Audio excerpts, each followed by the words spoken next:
Freedom, man. That's what it's all about.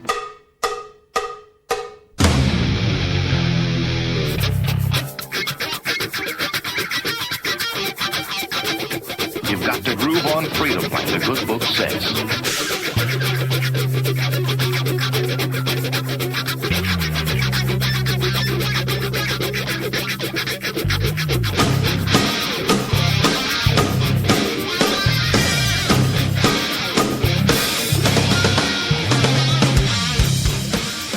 Welcome. You are listening to What on Earth is Happening. This show will discuss the topics of human consciousness, mind control, natural law, the occult, and all issues that affect the freedom of the people of Earth. What on Earth is Happening will endeavor to shine light upon the darkness of our world and to offer empowering solutions to the problems we face as humanity approaches its critical moment of choice. And now, here is your host, Mark Passio.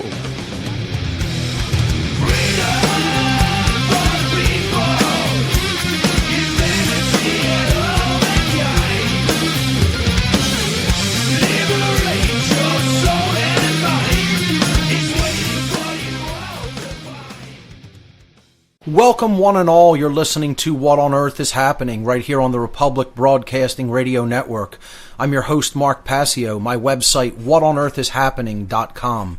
The network's website, republicbroadcasting.org. Today is Saturday, October 18th, 2014. This show is live every Saturday evening from 10 p.m. to 1 a.m. Eastern Time. That's 9 p.m. to midnight Central Time. We have another great show lined up for you here tonight. I'm going to be going into the Cosmic Abandonment Extended Presentation. Cosmic Abandonment is a presentation which explores the connection between the interference theory of human origins and the present human condition on Earth. So I'll be going into some researchers that have dealt with the interference theory of human origins tonight. We've done that before on a previous show, but I'm going to actually give some resources for the listening audience to explore regarding some of these researchers. And then hopefully if there's time I can get into some fictional allegories that have dealt with the cosmic abandonment hypothesis, the ancient alien hypothesis, the interference theory hypothesis, if you will. So that's coming up on this edition of What on Earth is Happening. I will be taking calls probably toward the second half of the show. The call-in number to join us, I'll give at the top of the hour for those who want to call in if you want to get in the caller queue. I know sometimes it can be difficult to get through on the air, so I'll give the call-in number at the top of the hour. The call-in number to join us, 800-313-9443. Once again, the call-in number to join us, 800-313-9443. I'm going to start the show with some very sad news. A very good friend and fellow patriot and fellow truth seeker, Popeye from federaljack.com and the radio show Down the Rabbit Hole, has unfortunately lost his life partner, his wife Marcy. And she passed away, I believe, yesterday. And our heartfelt condolences go out to Popeye. Very tragic thing to lose someone you're that close to and at such a young age. So, Popeye, just know that your true friends are here for you. And if you need anything, please do not hesitate to ask. We're here for you in your time of grief. So, with that having been said, move on to a couple of quick event announcements, not really too many announcements for tonight's show, but I just want to remind everyone, of course, the Free Your Mind 3 conference is coming up in 2015. They're still planning, the new organizers are still planning on hosting it in April. I believe the dates were April 10th, 11th, and 12th, if I'm not mistaken. Let me just look on my calendar here. I'm sorry, the dates looked like that they were going to be the 8th, 9th, and 10th, so scratch that, what I said before. It's going to be Friday, April 8th, Saturday, April 9th, and Sunday, April 10th, if the dates that I was told hold true, hold steady. and it is going to be in southeastern Pennsylvania, not right in the city limits of Philadelphia, but just in the suburban area just outside of Philadelphia. So I'm going to let them make the official announcement of the venue on the website, which is www.freeyourmindconference.com. So Free Your Mind 3 coming up in April, early April of 2015. Already a bunch of speakers have been lined up for that. More speakers will be coming in the coming weeks. Tickets will go on sale fairly soon, and the official venue will be announced, I believe, pretty shortly. So keep that in mind, and definitely check out the website freeyourmindconference.com. You could also go to the past conferences and see the type of caliber of speakers that are booked for this conference, and watch the videos from the previous two Free Your Mind conferences. So with that having been said, there is a donation button on the left-hand side of the whatonearthishappening.com website. If you feel, as a listener, that you have received value from the information that has been shared and presented on this radio show and my website, you could feel free to make a voluntary donation to help support my work so that it can continue into the future. And that button is on the left-hand side of the site. On the navigation, it's right under the podcast link. It says Donate to What on Earth is Happening, and it's a green button. So with that having been said, I want to direct everyone's attention to the radio show page of my website, whatonearthishappening.com. Just click the radio show tab if you're not already on there. And underneath the player for the show, there are images for tonight's broadcast, and then there are the Cosmic Abandonment presentation slides broken up into two parts. We're going to be focusing on part number 2, and we're going to be starting with slide number 139, which is the researchers section of this presentation. And even before we do start that, I may step back a couple of slides and just say a couple of quick things about the last section that I went into, which was the psychological framework for understanding what is going on in the human condition in the present, and understanding that from a point of view of having the knowledge of the situation that occurred here with humanity in its infancy in our ancient past, with these beings that came to the earth and did what they did here, and left us in the condition that they put us in. So, but I just want to say one more thing about the images. The numbers will not correspond because they're in two sections.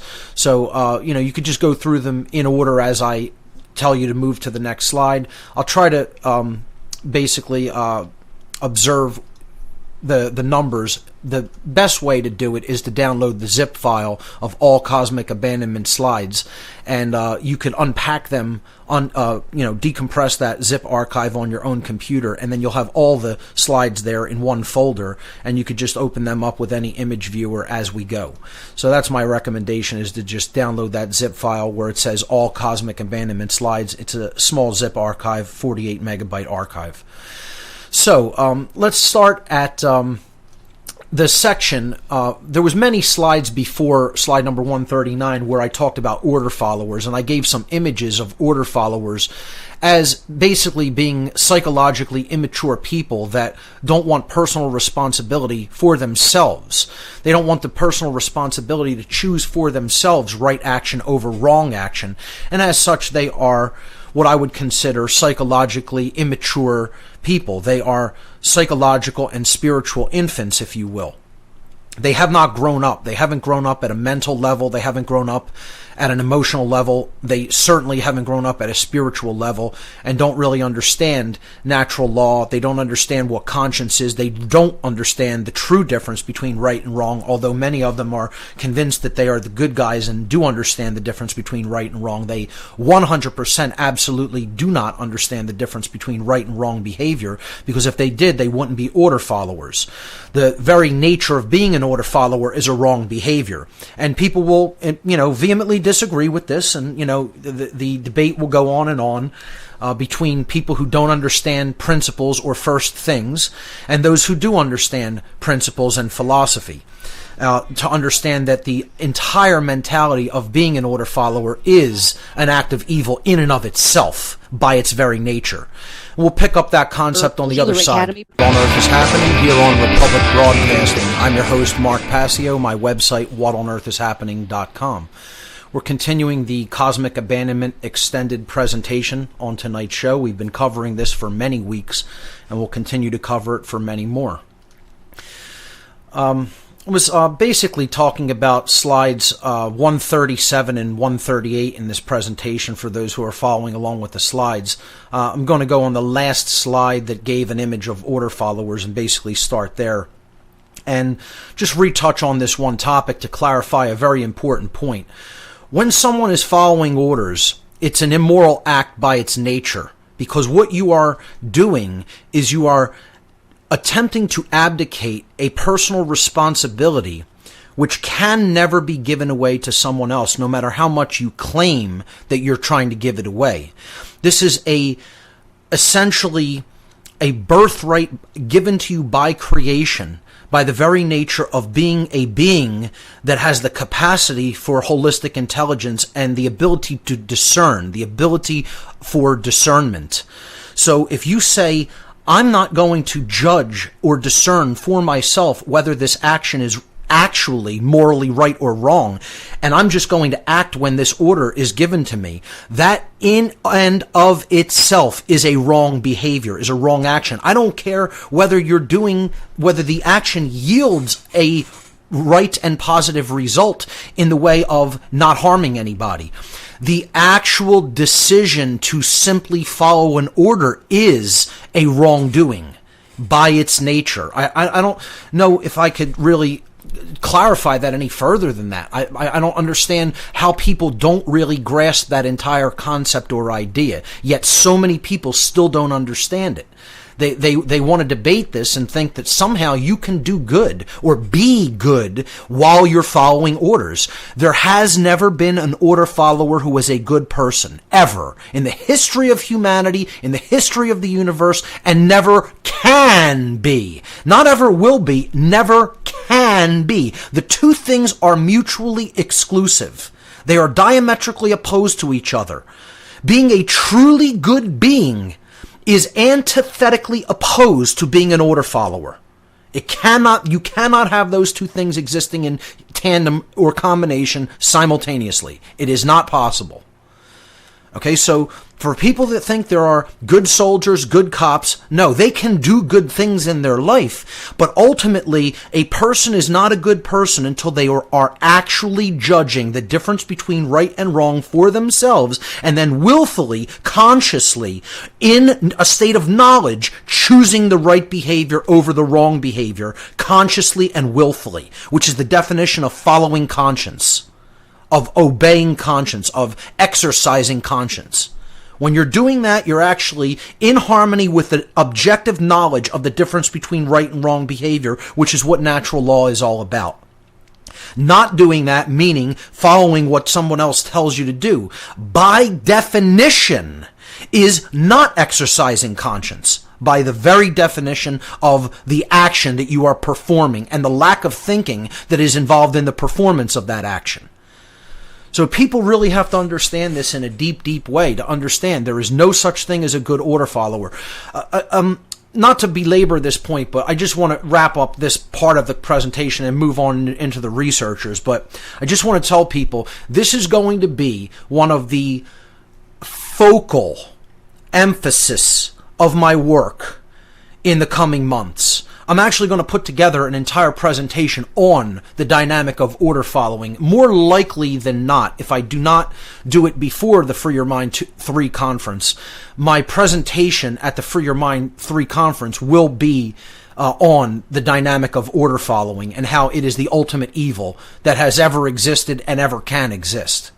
Okay, so more likely than not, this is going to be one of it's going to be the crux of my work in coming months. Okay, and it's something that people really have to deeply understand. And I called these people in these slides, the least mature among us, and yet the most responsible among us for the continuation of the human condition of slavery, because of their blind belief in authority and their willingness to obey orders. They are the most morally culpable or morally responsible individuals, okay, for keeping humanity in the current condition. Notice I'm not going to say putting us there. These people didn't put us there. We were put in this condition over aeons of time, but these people keep the condition the way that it is. They are the paradigm protectors, you might call them, of the violence ideology that currently rules the world. And because they give their mind and their body over, they're an actual cog in the mechanism of that entire evil system. I don't care who that offends. Again, get as offended as you like. You're taking offense to truth matters completely zero. Truth is what is. It's always going to be that way. It's never going to change. And these principles are eternal. Okay? It is eternal that an order follower cannot be a morally good person, because they are not actually using their ability to morally judge whether an action is right or wrong, by definition, inherently. If you can't see that, there's something broken with your logic. Okay? You're not actually really using your mental faculties and processes properly to weed out logical inconsistencies. Anyone who thinks that isn't the case. And again, I'm making an absolute statement here. 100% blanket statement. I don't really care who disagrees. If you disagree with that statement, you're incorrect. Not because I say so or because you disagree with me, because you don't philosophically, inherently understand the difference between following orders and exercising conscience, by definition. So not to, again, stay on this topic too long, because I want to move on.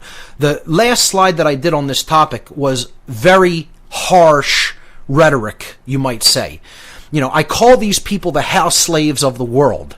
And, I was saying that, unfortunately, a lot of these people are so stupid when it comes to their long view of history, or even their short-term view of history, that they're not even offended by that term. They don't even understand what you're saying when you say a house slave, which was basically a slave living in the Civil War era period when black slavery was practiced, particularly in the southern states, where the plantation owner would basically control the rest of these slaves who didn't want to be slaves and who would often, make efforts to try to free themselves. He would control them by giving a select, small, tiny group of these slaves certain special privileges, like more food, more clothing, more blankets in the cold weather, be allowed to sleep in a shack instead of out in the field under the elements, etc.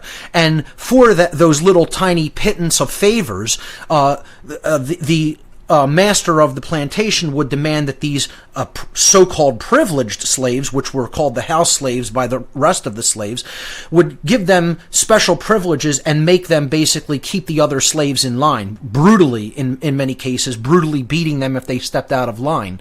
And this is how these house slaves actually turned violently on their own people, and basically went along with the bidding of the masters because they got theirs in their mind. But they were still slaves nonetheless. They were still kept, as pets, as work mules, just like the rest of the slaves. It's just that, they got a little bit better treatment by their animal master, And, they thought that they were actually making out in this deal, when in fact all they were doing was putting even tighter chains on themselves.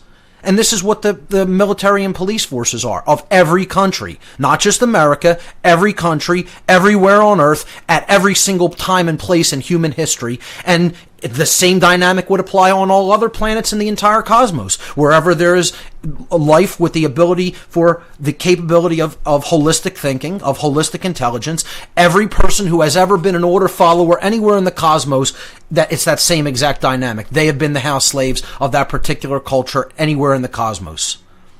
And people have to get this through their thick skulls and understand that order following is not a virtue. It is the antithesis of virtue. It is the exact opposite of any kind of virtuous thinking or behavior. Period. So, that's all I'm really going to say about this. I'll just repeat my little saying that I put in their mouths, because if the truth be told, this is what these people are really saying to the world, whether they understand it or not, or whether anybody else understands it or not, just putting it out there on the table openly, regardless of who likes it. The order followers of the world are saying to everyone else, we are the house slaves of this world. We would rather enslave our own species, ourselves included, because we're some of the biggest, slaves of all, basically agreeing with our own servitude and everybody else's, including our own children. Okay?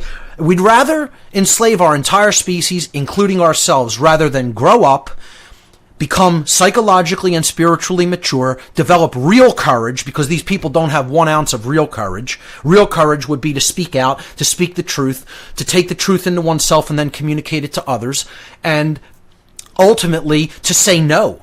To say no when somebody is telling you to perform any kind of an immoral behavior. That would take real courage. These people don't have 1 drop of it. And for the people that quit this job and refuse to continue to be a cog in the machine of evil, okay, I have all the respect in the world for them. All right? That's not what I'm talking about. I'm talking about the people who continue to follow these orders on a daily basis, who are still in that machine of evil for whatever reason. I don't care because you're feeding your family. I don't care because you can't imagine yourself doing anything else, because you don't think you have the education to do anything else. It does not matter why you continue to do it. Okay? Unless you grow up, develop real courage, and think for yourself, I'd have zero respect for anybody who's still an order follower. You don't deserve any respect. You're not worthy of any respect. Okay? You are the person who is responsible for the continuation of slavery on the earth. The end. Period. Deal with it. You don't want to look in the mirror and accept that that's the truth. You don't want to look at yourself. You don't want to look at all the dark aspects of your subconscious. What made you behave that way? What made you go into a field like that? What did you think you were going to get on the other side? For whatever justifications or reason you chose to do it, the universe does not care. This is another aspect people have to understand. Natural law is boundary conditions existing in the universe, just like any physical law. The physical laws of creation and dynamics do not care about you. You walk off a cliff, it doesn't make a difference if you didn't understand gravity. It doesn't make a difference if you thought there was a ledge there, but there wasn't one. You're going down anyway, because it's a law that you're bound by. The laws of morality and behavior work the same way. They don't care whether you don't understand them. They don't care why you chose to take the action that you took that was immoral. You're going to reap the consequences for the actions that you perform, because you are ultimately responsible for your behavioral choices, and you can never abdicate that personal responsibility, ever, for any reason. The end. So, I just wanted to wrap up that section with a definitive exclamation point. People still, I see people still don't get it, folks. They still don't understand these principles. They still don't understand this dynamic. They're still debating it or arguing it or trying to justify it. They're completely and utterly clowned. Okay? And the joke is on you if you don't understand what I've just said. You're playing yourself. Because I just see the dynamic that's out there. I hear conversations. I see blog posts. I see comments and message boards, and I'm telling you, humanity is still in a deep slumber when it comes to this. In a deep slumber. And you know why it is? It's because we're still not talking to these people. We're still not getting up in their face. We're still not talking about this dynamic openly and unapologetically. Right in people's face with it. No, we want to tiptoe around everybody, We want to dance around the subject. We don't want to offend anybody's delicate sensibilities. We don't want to lose a friend by speaking the truth. We don't want to alienate a family member. Well, that's the reason we're in this situation, ladies and gentlemen. It's the reason we're in the situation we're in. Because not enough people are willing to speak the truth to those around them. And that makes them just as cowardly as these house slave order followers. Just as cowardly. See, ultimately that's the dynamic that's really going to pull us out of this mess, is true courage. And that's what's going to get us out of it. So, let me move on to the researchers that I highly recommend people check out for looking into the dynamic, or the topic, I should say, of the interference theory of human origins. This is one of the most critical pieces of evidence that people have to look into when it comes to what happened to us in the ancient past. The dynamic of these beings that came here and essentially created a new species that didn't exist before. Made them as a slave race that didn't want to think, that only wanted to, follow orders, reproduce, eat, sleep, breed, and do what they're told. And some have come out of that condition. They've evolved out of it through hard work, through the hard work of those who came before them and propagated knowledge. But many people are still in this original condition, you might say. The condition of, quote unquote, the original sin of what these beings did to a species that they had no right to do what they did to at all, which is genetically hybridizing them, then genetically further manipulating them and dumbing them down even more. And we've talked about this on past shows. Go back into the archive on the podcast section and look at the cosmic abandonment slides and presentation. Watch my cosmic abandonment video, which I had to do very rushed because I only had 2 hours to do it. And there's a couple of errors in it, but, the video stands, that presentation stands on its own nonetheless because, for that small amount of time I had to do it, I have, no problem with the way it ultimately turned out. So this section is called Researchers, and I'm starting here with slide number 139.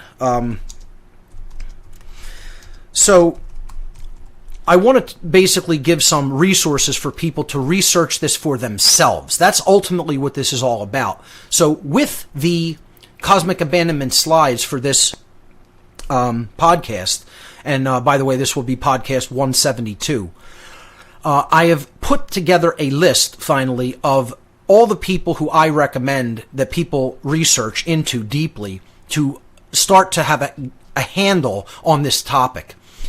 And I've made a little 3 links next to them, basically. Next to each researcher's name or author's name or presenter's name, there is a little G link, a little Y link, and an A link. Okay, so the key is right up above this section, above their names, underneath where it says researchers to explore. And I should take the word into out. It really just should say researchers to explore when studying interference theory of human origins. And there's a key right below that. The G link for each researcher will take you to a Google search of that researcher. So you don't even have to type their name or copy their name into a search engine. You just click that link and you'll be presented with a whole bunch of search results regarding that individual. If you click the Y, it will do a YouTube search on their name. And again, you may get different results. Certain people will have more, videos available. Certain people might not have any videos available. But it's there nonetheless as a resource to, if you want to research a particular person's work, you click on that. It'll do a YouTube search on it if there's any videos related to their work. Then if you click the A, that will take you to an Amazon.com search. There's other bookstores and whatnot and places to obtain hard copies of materials, but Amazon is a pretty well-known one. It's, deals with a lot of merchants all over the world, so you can click that. If you wanted to do it, maybe an eBay search, look for different prices or whatever shopping outlet you like, you can go and search on places that accept Bitcoin if you use that. It's up to you, but I just provided one link where you could find materials to buy from these researchers. And so I went with Amazon because it's probably the easiest and the most familiar for people. So if you click the A, that will take you to an Amazon search for that individual researcher, and you could see what materials are available by them in the form of books or DVDs or things like that. So with that having been said, let's jump into this section. I'll move on to slide number 140 and talk a little bit about some of these researchers. The first I want to mention is, and I'll mention probably all of them in this list that I compiled, but I want to really focus on some of who I would consider the heavyweights or the really important people to study. The other thing I want to say, and I always do whenever I talk about other people's work, because if you don't give this caveat, you have a million people knocking down your door saying, how could you get behind this person? He said this. Do you agree with that? I don't agree with everything that any of these people have said or write about. I think their research is valuable. I think you need to look into it to put a bigger picture together. You come to the truth by doing eclectic research. That means gathering all your grammar from various sources of information. You gather all the seemingly disparate pieces of information, you bring them together, and then you start filtering it, and you work through it, and you say, look at these commonalities. Look at this person, doing this research. How did he do this? What was the process he used to look into that? Here's his conclusions. What are these people's conclusions? Does it make sense when it fits together? Does it explain what's going on now in a more clear way, in a way that makes sense? You could ask so many questions regarding these people's work. It doesn't mean I agree with everything any particular one of them says. I think their work is valuable and is worth looking into. Okay, so Eric von Daniken is the first. This is slide 140. He's written a slew of books, made tons of documentaries. Chariots of the Gods, of course, is his most well-known work. He also wrote a book called Gods from Outer Space, which I definitely recommend to people. It's one that I think people would really get a lot out of. Some of these books are still in print. Some you can find, again, on Amazon or eBay or something like that. Some of them may have fallen out of print and may be a little bit more difficult or expensive to find. And many of them you can also find online. You could actually download them in either PDF format, portable document format, or electronic book format, EPUB format, electronic publication. So, you could do torrent searches if you want to try to find these people's work. You could, in many cases, you could... as is the case with many of these researchers' work, you could, request my ARC drive, my amazing repository of knowledge hard drive, which many, many people have requested from me. It's actually really has gone very well, the distribution of the research that I've compiled over the years online.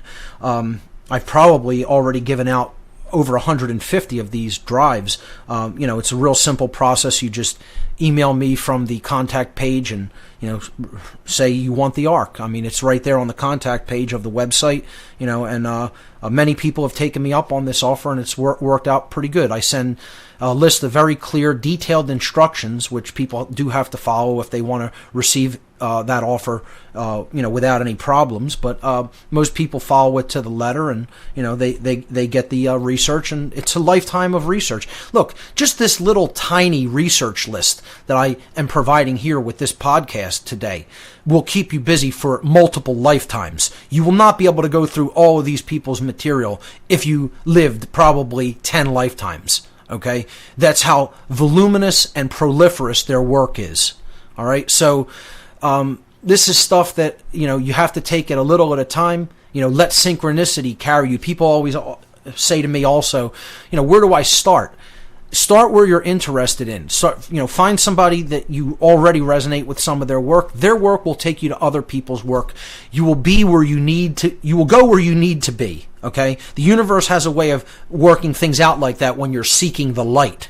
When you're looking for knowledge, when you're looking for truth, synchronicities pop up left and right constantly, almost on a minute-to-minute basis. That's how it was during my rapid awakening process, when I really kicked into high gear. Of course, my initial awakening stage was very slow, and I had to come out and decondition myself from, satanic thought, from the, dark occultism that I was involved in my youth. But after that, when I really started seeking the light and seeking truth, the process really accelerated. And that's how it will work for most people. So ladies and gentlemen, stay with us. We'll pick this up on the other side of this break. You're listening to What on Earth is Happening. We'll be right back.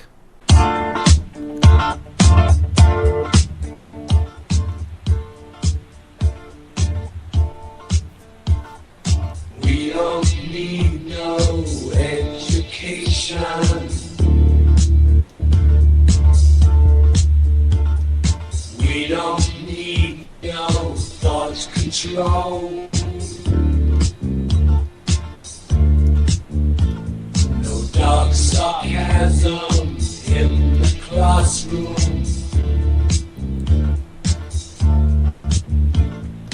Teacher, leave them kids alone.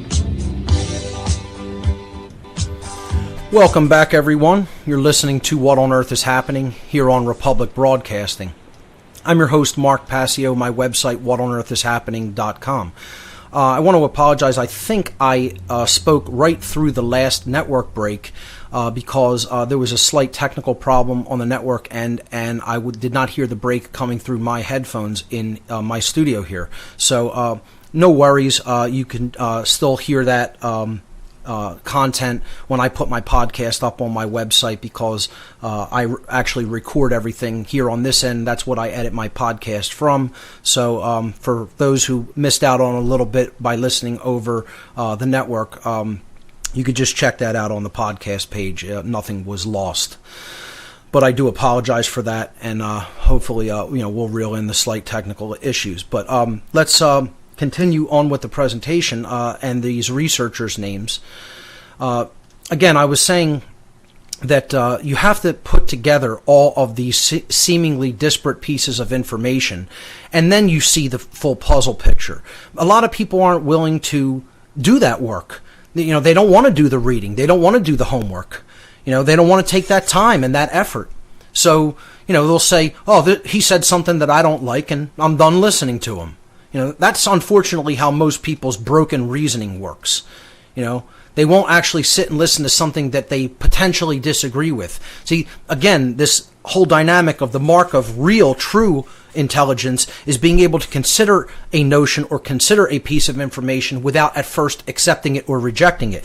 And you would be surprised how many people cannot or are unwilling to do that. I've actually asked someone to their face, are you the kind of person who is capable? Just ask this question to an individual that I saw out on the street at some kind of a rally. I think it was a rally to try to get marijuana decriminalized here in Philadelphia.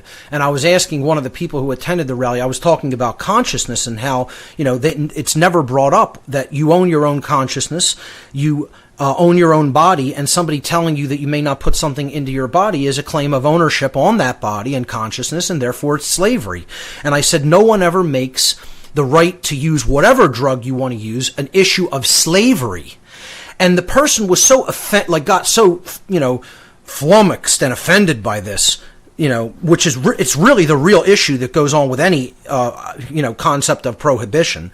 And this person didn't understand the principle of self-ownership behind it, that they're like, look, I don't want to talk to you anymore. I don't want to hear anything else that you have to say. This is how unconscious and unready to hear truth this particular individual was.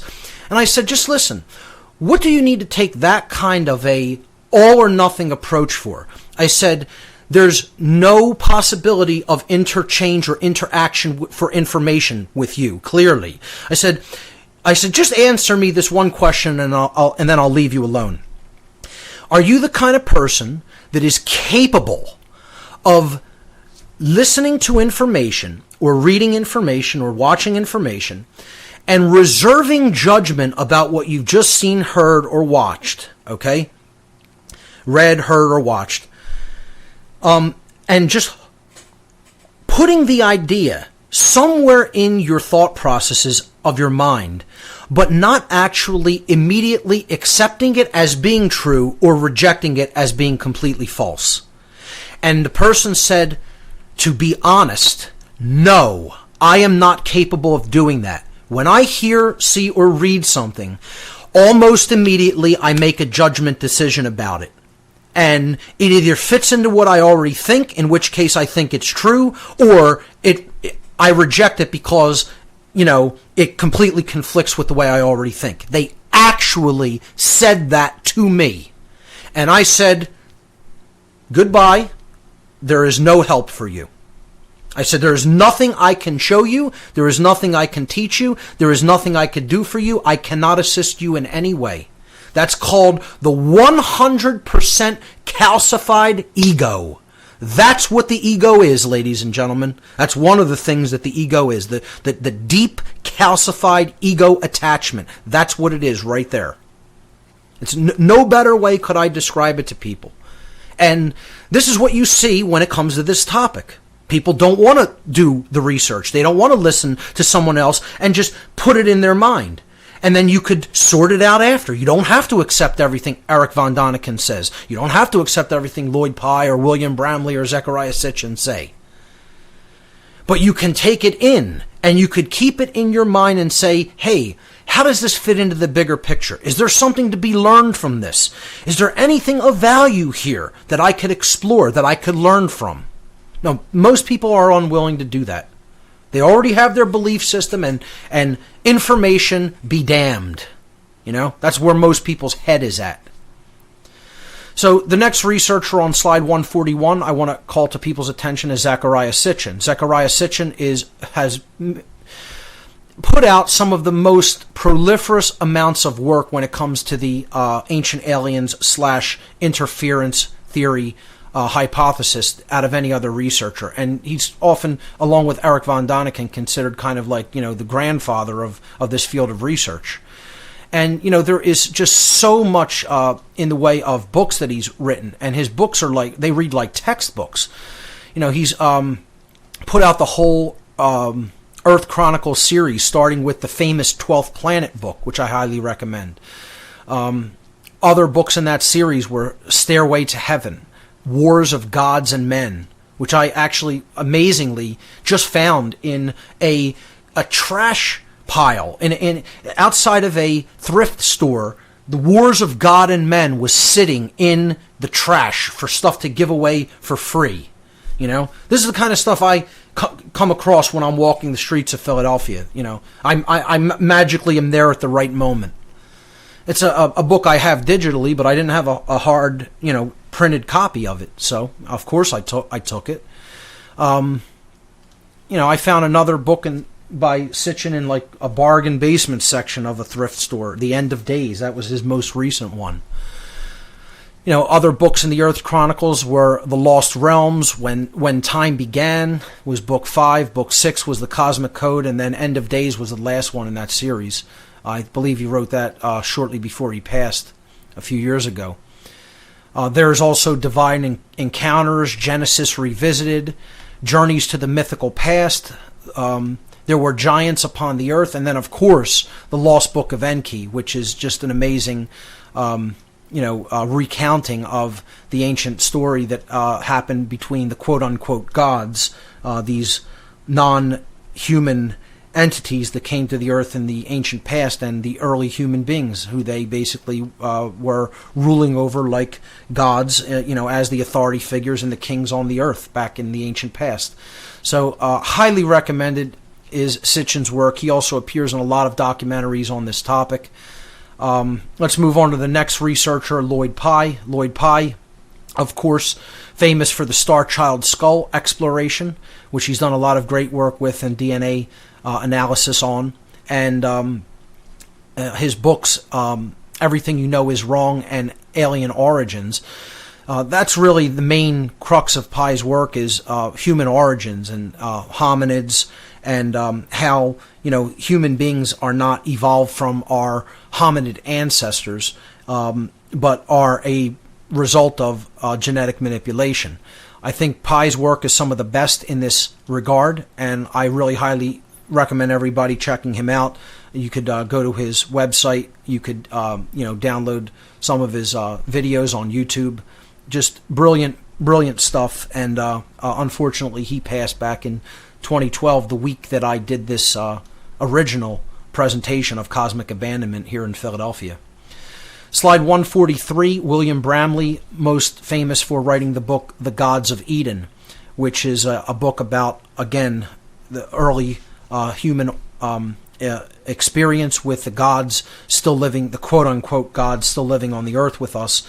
Bramley takes kind of a little bit of a different approach, and I think he somewhat sees it as they were trying to uplift us and make us. They were They were our creators, our gods, quote unquote, and some of them were there to try to bring humanity out of its early mental state of barbarism and degeneration, which of course they put us in. He kind of doesn't really get too much of a down attitude toward these beings. Certainly I do. I don't see these beings as moral or ethical in any way. I've said that time and time again. So we'll pick this up on the other side, folks. Ladies and gentlemen, stay with us. You're listening to What on Earth is Happening. We'll be right back.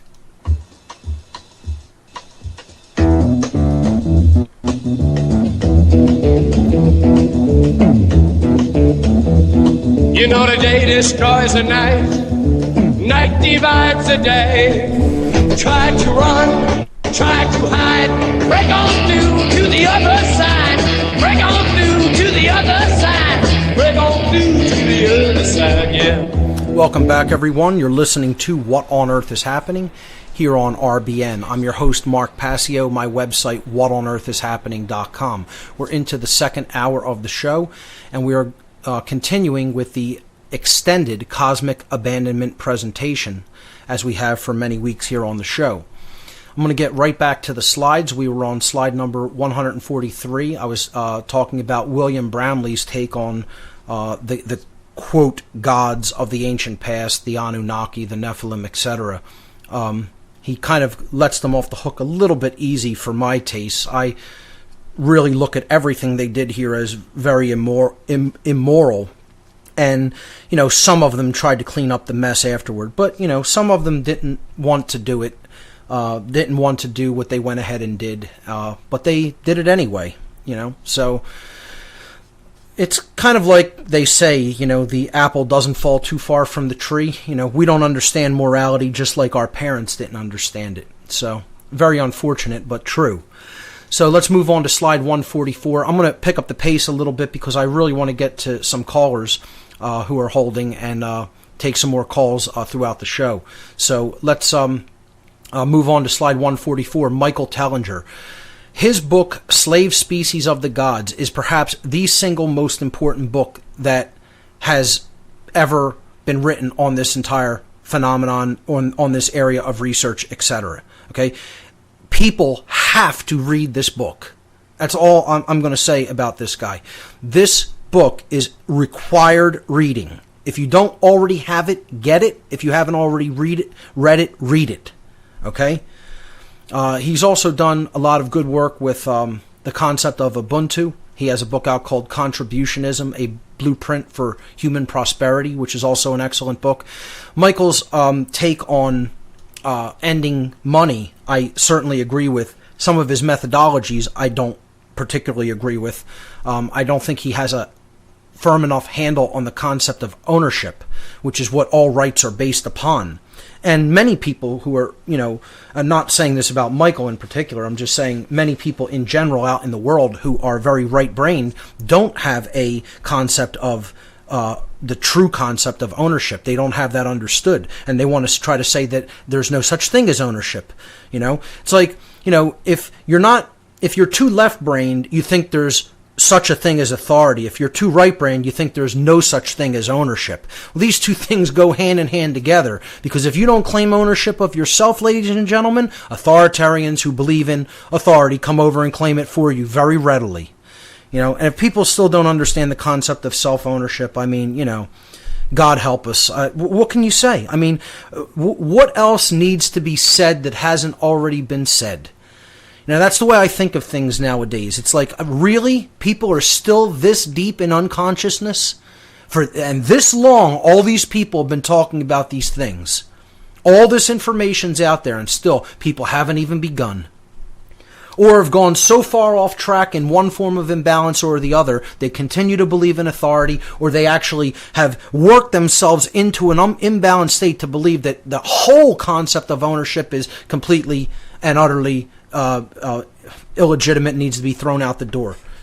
So nothing could actually be owned, including my body, my consciousness, while I'm inhabiting this body in this physical vehicle. Somebody would say, I don't own this, because they want to take things to the right brain extreme of, well, it's not eternal. Well, nothing has to be eternal for you to own something. My computer isn't eternal, but I own it. It's my property. My body's not eternal either, but I own it. It's my property while my consciousness is inhabiting it.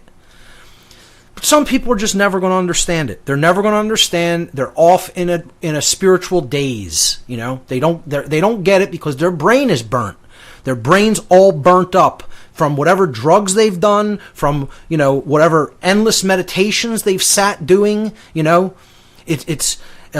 whole spiritualism movement has just gone so awry. It's made these super right-brained individuals. And please, I'm not referring to Michael Tellinger here. I'm talking about people in general who are very right-brained and balanced. I think Michael Tellinger is a very well thought individual. I just think he needs to firm up his understanding of ownership, and that, there are certain physical items that are more important than other physical items. It's kind of like a point of contention that I have with some of his work, which, like I said, I don't agree with everything everybody says or teaches or talks about. But one thing I will tell you is that Slave Species of the Gods will give you a very firm understanding of the events that happened here in the ancient past. The subtitle of the book is The Secret History of the Anunnaki and Their Mission on Earth.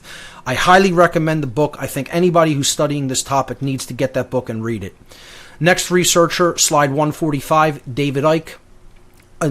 Not enough can be said about David Icke. Again, most people have not looked at any of his real information because they will not sit and read his books in their entirety. That's where his information is laid out in their tapestry. That's what he is. He's an author of books. He doesn't do podcasts like I do.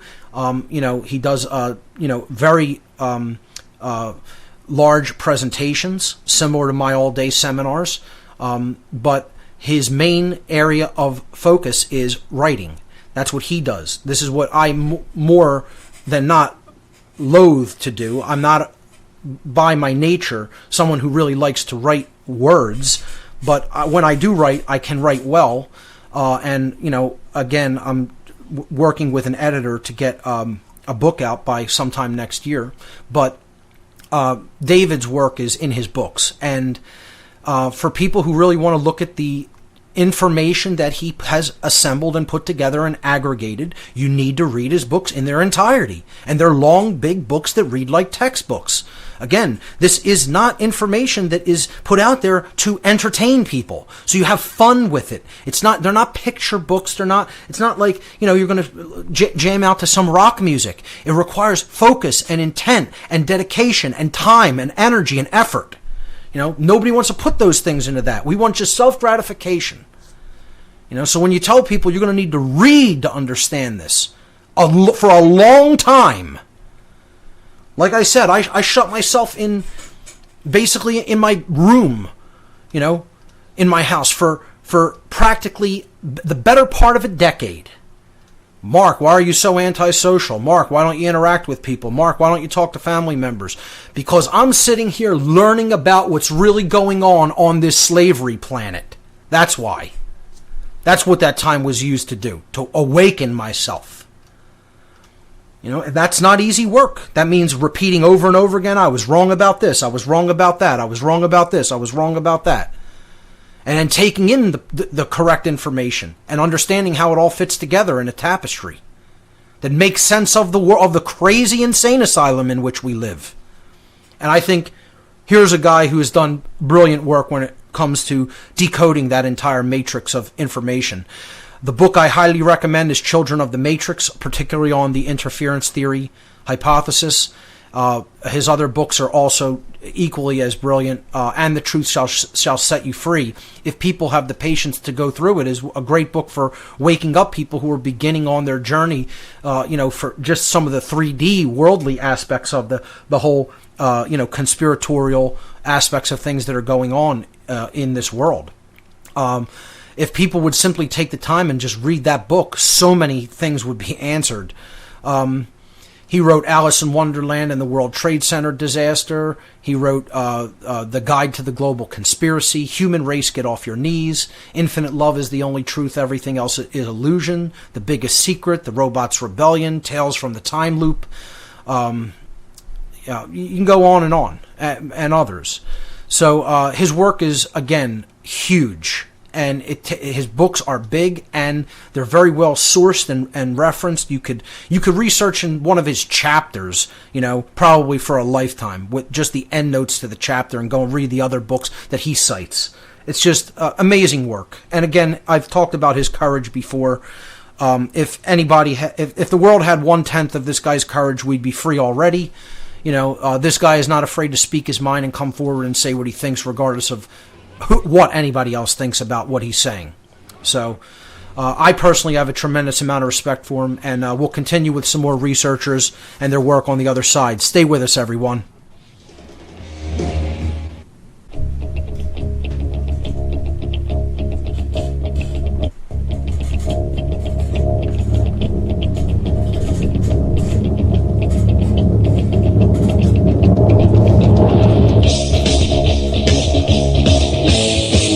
Welcome back, everyone. You're listening to What on Earth is Happening here on RBN. I'm your host, Mark Passio. My website, whatonearthishappening.com. I'm going to continue to move through some of the researchers that I think people should be aware of and check out their work. The next person is Credo Mutwa. David Icke has done a lot of work with him, particularly in his series, The Reptilian Agenda. He's an African Sanusi shaman from the Zulu tribe in Western Africa, and he's a library of information. One of his people's, keepers of knowledge to tell people about the origins of humanity and the events that took place in our ancient past. Highly recommend his work. He also has a book. I can't remember the name of it off the top of my head, but I'm sure you'll come across it in the links that I have provided. The next researcher on slide number 147 is Michael Tessarion, who I have an absolutely tremendous amount of respect for and consider him a mentor to myself and my work. And his Origins and Oracles series must be viewed, period. I mean, it's just absolutely 100% required viewing for anybody that is trying to decode what is going on in this world, period. And the work is just, it's an enormous in scope, and he presents it brilliantly and in a scholarly fashion. You could actually watch that all on YouTube if you just type in Origins and Oracles. It's out there, or you could find it on a torrent site. He's also done a lot of work on the Irish origins and influence of early civilization, and he's put out a great documentary called Architects of Control. I can't recommend Michael Tessarion enough. Also, his recent work with the major arcana of the tarot is brilliant as well. So do check out his website as well, and check out his work on YouTube, and pick up some of his books. Graham Hancock is the next researcher on slide 148. Famous for Fingerprints of the Gods, famous for his series called The Lost Civilization, the video series. I highly recommend people watch that one. Doesn't get into ancient astronaut or cosmic abandonment / interference theory that much, but his work on the ancient world is absolutely worth checking out. And his work that there were ancient civilizations here in the distant past, and the progression of technology and civilization has not been linear.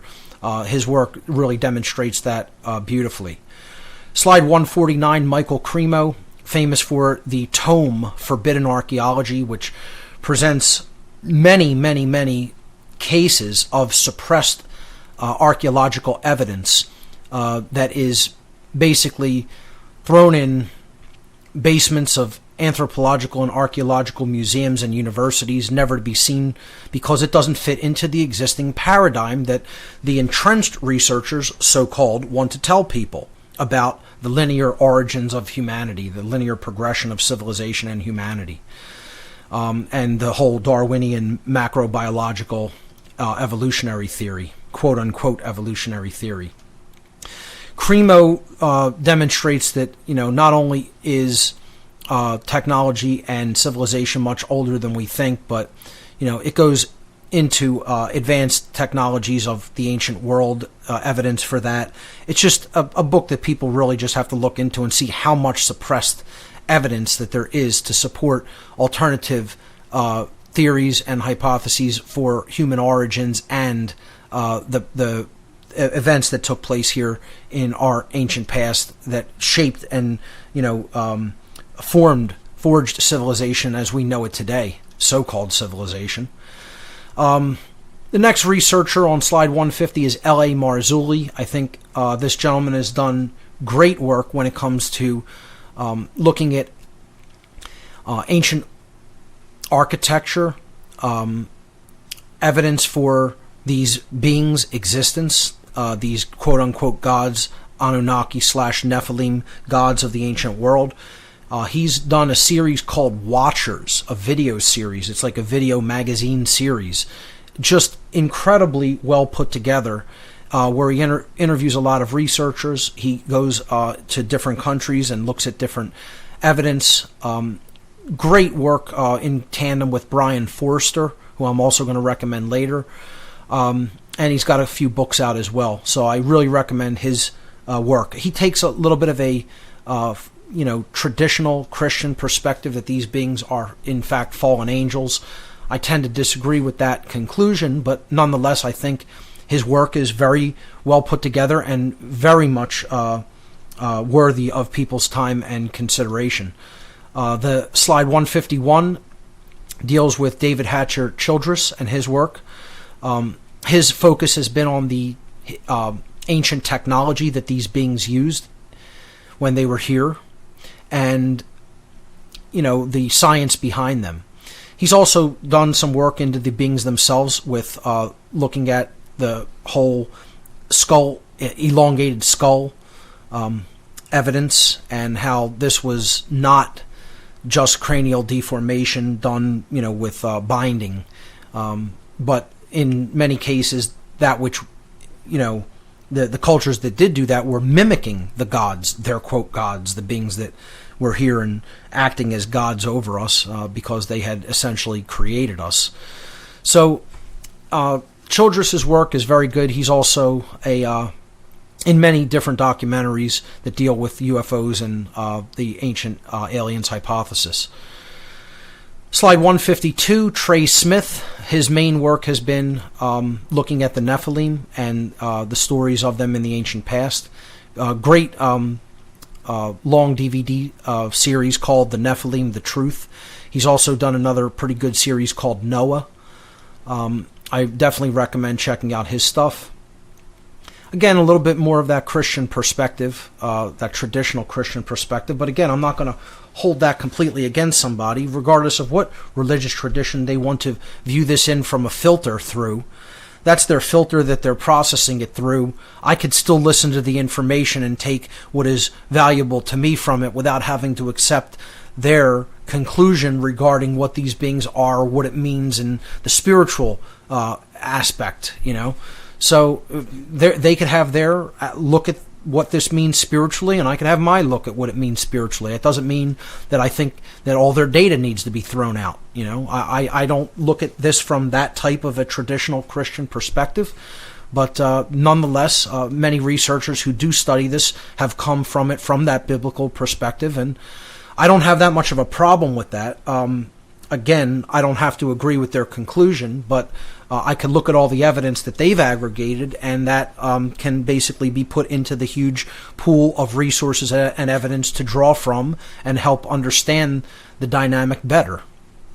Georgios Tsoukalos is on slide number 153, of course, very famous for his Ancient Aliens series, which I definitely think is really worth watching.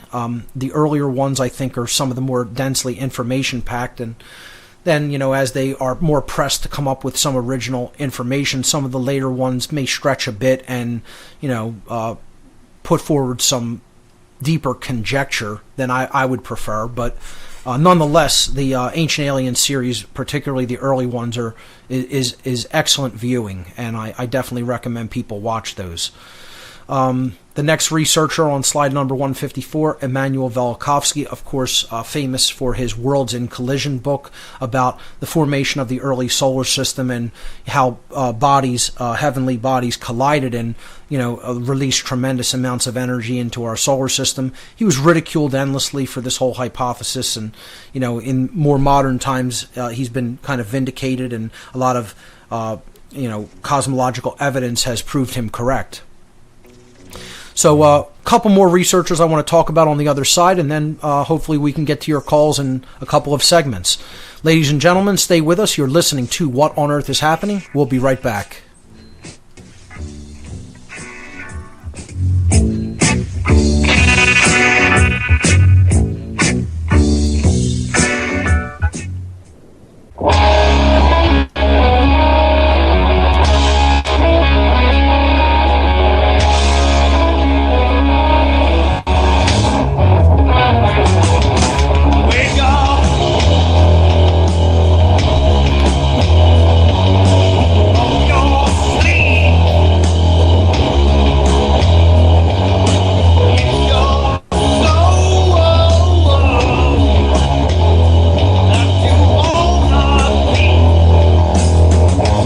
Welcome back, everyone. You're listening to What on Earth is Happening. I'm your host, Mark Passio.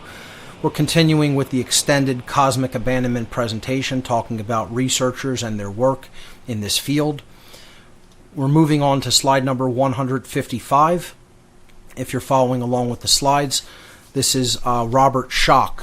Schoch basically talks about how the Sphinx has weathering patterns that are not consistent with air or wind, but water. It's one of his main focuses of his work, which basically makes its antiquity much older than what traditional Egyptologists have talked about. So he has a book out called Forgotten Civilization, and basically again gets into how our worldview and our paradigm of what human culture and civilization has been like, is not the linear progression that we think that it is, and many events in the past have basically rapidly changed, what is the events that have occurred on this planet. His book is about, the sun and its, sunspots and solar flares that have affected things here on the Earth. Again, another theme in this whole field is cataclysms and research into Earth changes. That fits hand in hand with the story of the beings that came here in the ancient past and affected us. In many cases, they use these cataclysms to take advantage of, their whole view of themselves as our gods. And also, in some cases, there is evidence to speculate or support the possibility that these beings caused cataclysms, that they actually had technology that was so advanced that it could actually cause cataclysmic events on a planetary scale. So moving on, the next slide is slide 156. D.S. Allen and J.B. Dallaire, together these two scientists wrote a book on essentially cataclysms that have happened in the Earth's past. And they focus on the last major cataclysm that happened over 10,000 years ago here on Earth. Again, this is a very consistent stream of data that comes in through a lot of other researchers, including people like Schoch, Velikovsky, Graham Hancock, Michael Cremo, and others. So this book is another huge tome, but it's got a lot of really important information in it regarding how certain cataclysms may have happened in the ancient past on the Earth. So another highly recommended book, and they really do a very scholarly job with that book. Some researchers that I did not put in the slideshow, because again I had very limited time. I just wanted to point to people some of the what I would consider the most important information to look at. But nonetheless, there's so many other researchers out there in this field that it's way bigger than most people think. I just want to mention some other people's names and briefly mention some of the things that they have done. You want to look into William Cooper, of course. His book, Beyond a Pale Horse, lays out a lot of information about humanity's involvement with some of these beings. Jordan Maxwell has talked about interference with humanity in his presentations. Again, a brilliant researcher, very courageous individual too. Brian Forrester has done some of the best work with the elongated skulls evidence, and he's also done a lot of great work with Nephilim architecture. His work is highlighted in L.A. Marzulli's Watchers video series. I definitely recommend all 7 of the Watchers videos. I think he's coming out with an 8th one very soon too. So Brian Forrester also has a good YouTube channel. I'm sure if you click the YouTube link, you'll come across that in the links that I've provided. Richard Hoagland, I think, has a lot of great information on ancient civilizations on other planets in our solar system, namely Mars. Somebody I've been following his work for, 20 years. Just absolutely great stuff. Again, I wouldn't say I agree with everything that he thinks, or, I would say he needs to go further in some of his understanding and areas of research, particularly when it comes to government and authority. But in general, I like his work, and I think that he is a person who's trying to get at the truth of what happened here in our very ancient past. Richard Mooney wrote the book called Gods of Air and Darkness, which is another great book, old, not very difficult to find in print anymore, but deals with a lot of ancient technology and hypotheses about beings that may have come here in the ancient past. Also gets into a little bit about the possibility of the moon being a non-natural object that possibly may have been artificially created, similar to some of the things David Icke talks about when he talks about the moon in his newer material. Rob Skiba, or Skiba, I'm still not really sure about the pronunciation. I think it's Skiba. He has some great videos on the Nephilim on YouTube. I definitely recommend people check those out. Again, kind of a traditionalist, Christian perspective, but again, I don't have to agree with his conclusions to look at his data. Jay Widener, done a lot of work on alchemy and the Great Cross of Henday. He wrote that book with Vincent Bridges. I definitely recommend that. But he also gets into the archons and what they may be. And this kind of overlaps and fits in with the interference theory hypothesis as well. Paul LaViolette, another scientist who has done a lot of research when it comes to cataclysmic events and what may cause them. He talks about Seifert galaxy explosions in his book Earth Under Fire that may send out gravity waves from the center of galaxies and affect planets in the outer recesses of the galaxy. Definitely a book worth checking out. Connor McDarry, again, this is a researcher Michael Tessarion often points to in some of his work. He's done some work with, humanity in the Eden time period, the whole Garden of Eden story. Ignatius Donnelly has done a lot of brilliant work regarding Atlantis and lost ancient civilizations. His work is actually very, very scholarly put together and worth checking out. John Anthony West does a lot of work with the ancient Cometian or Egyptian civilization and their whole belief system and spirituality. Definitely a gentleman I highly respect and recommend people looking into. Mark Pinkham, he wrote the book called The Return of the Serpents of Wisdom, which deals with this topic.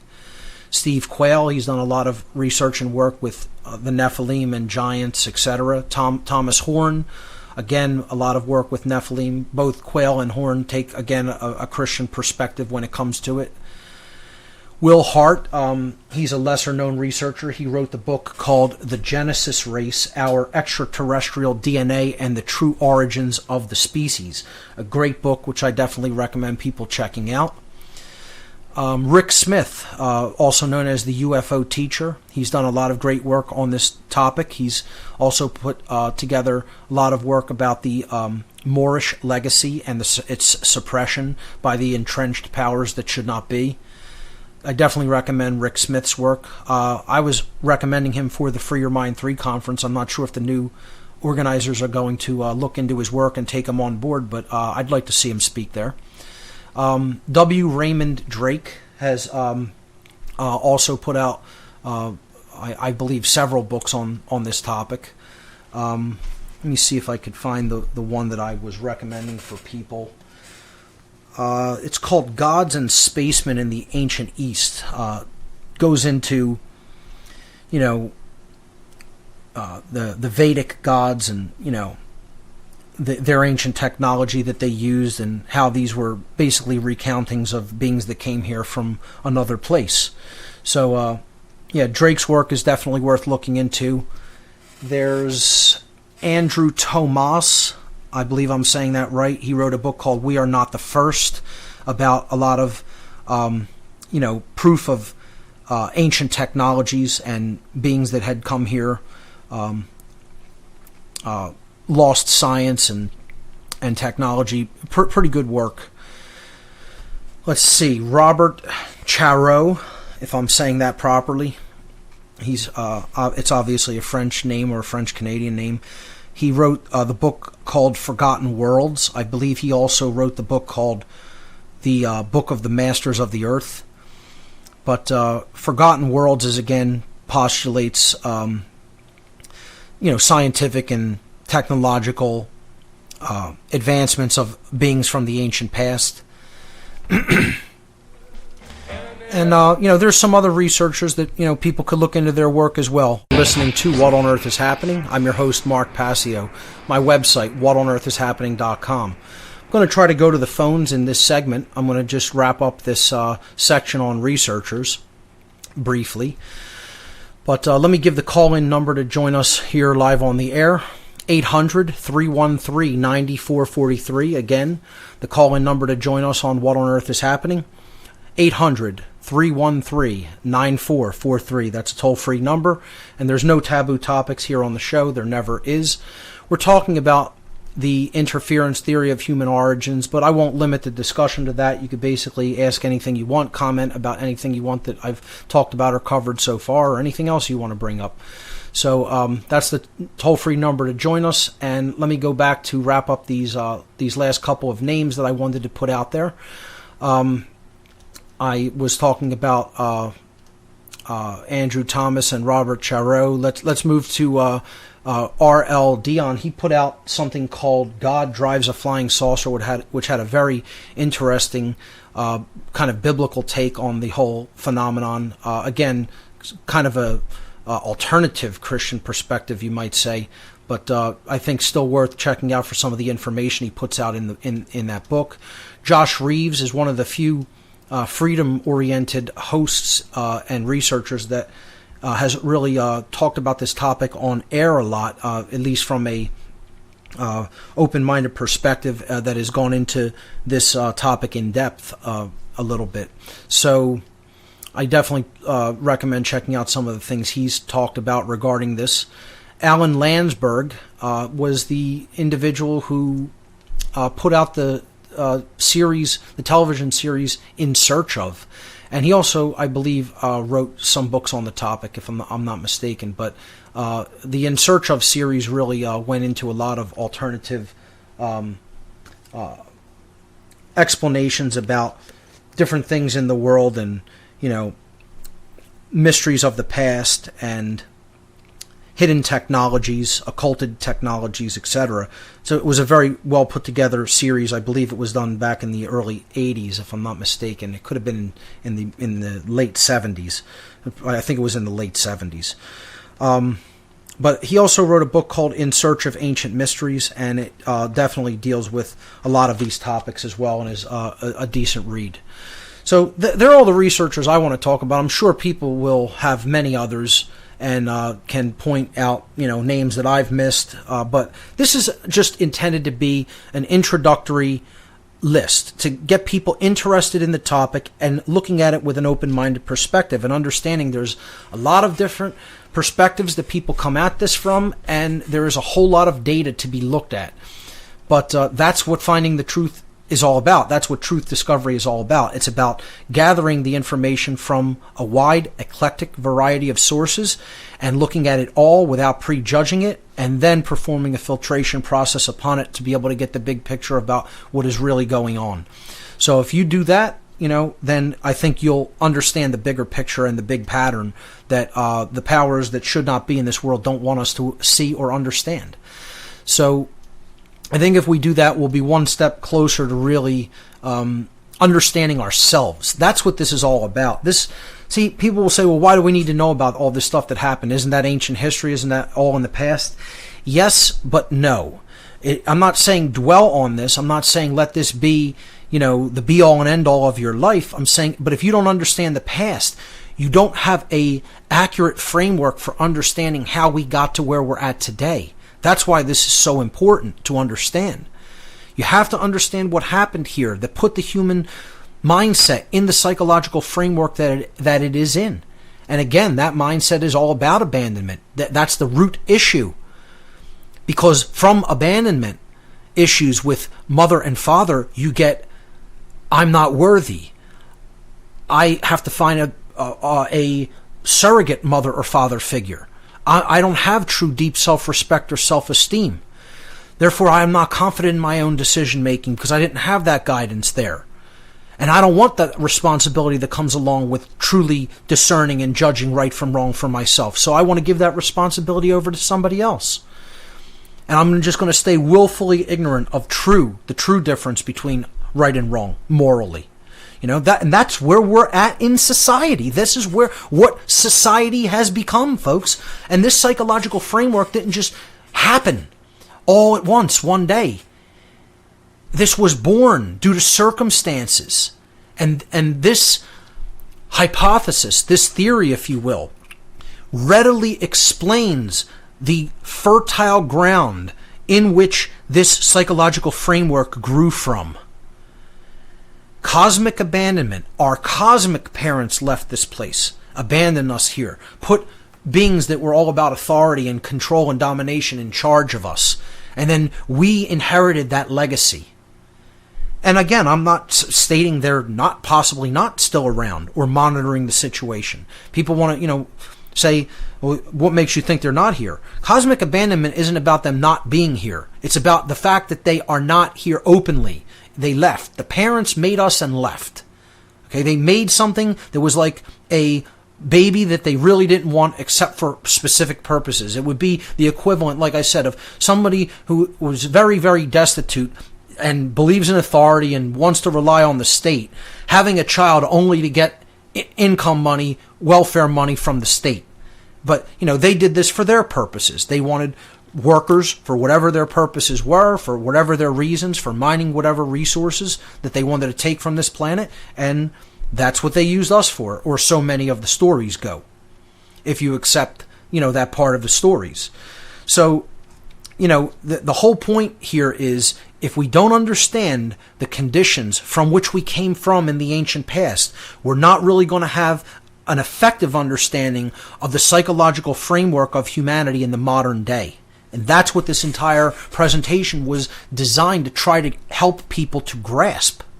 So next week, what I will start to get into, since I've, for kind of the second time, gone into some of these researchers' work and finally, aggregated a little list of them and, put some links out there so people, again, can just click on the link. They don't even have to type the name or get the spelling right. It's all right there, and you can research in 3 different major areas of the web.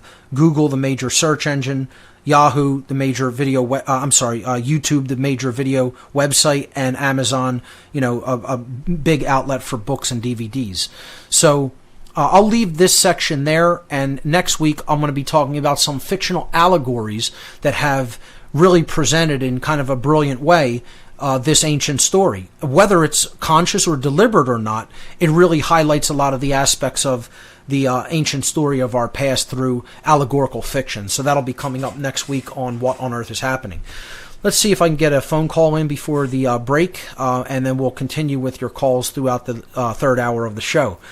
Let's hear from Tyler in Utah. Tyler, you are live on What on Earth is Happening. Welcome to the show. Hello, Mark. How are you? I'm doing well. How are you? I'm doing great. What do you have for us tonight? My name's Tyler, I'm a lawyer. My question definitely partially relates to what you're saying. Okay. Like on a personal level. Okay. But I do have a couple things really quick, if Sure. you don't mind. Sure. I'm at the point in your podcast where I'm up to where we're moving forward together now. I'm all the way caught up, so I'm going to be listening live now. That's great. And this is the first time I've been listening live. I did meet you in Manchester. I came out to the conference, and we spoke briefly. Awesome. But presentation was excellent. Oh, I appreciate that. I really appreciate your time and all your efforts, and everyone that was involved, including Richard Grove. Yes. Tragedy and Hope. And Richard is going to be editing the presentation and putting a video out of it in HD. He said the video came out very well. The audio came out very clear. I got my slides over to him, and he's going to be editing that. Yeah, and I'm waiting. Yeah, it'll probably look similar to the Natural Law video. Right. He did a phenomenal job with that, and that should be up probably. I don't want to give a time frame. There is no rush for it, but it'll be up shortly, and people will be able to check out that seminar on demystifying the occult. Got an update from him yesterday. Says he's working on it. So. Awesome. That's great. So, I want to thank again the woman that mentioned to you, that you've mentioned several times throughout your podcast, that kind of sparked you on this thing with, releasing your information. Yes. And I think that, she's a very important person in your life, and it just goes to show how important it is, when somebody says something that they feel like they need to say to somebody. Sometimes it does really plant a seed that matters. That's right. right. I would like to come back and ask my question. Absolutely. I'll hold you through the break. Stay with us, everyone. We'll be right back.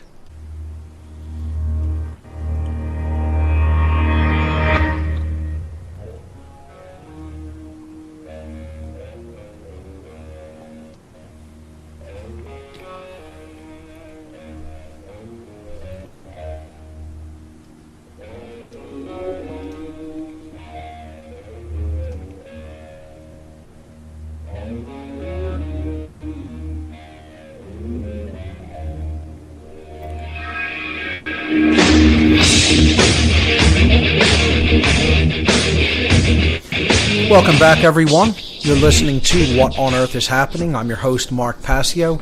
My website, whatonearthishappening.com. We're into the third hour of the show for this evening, and we're taking your calls for the duration of the show. The toll-free number to join us, 800-313-9443. We were talking to Tyler in Utah.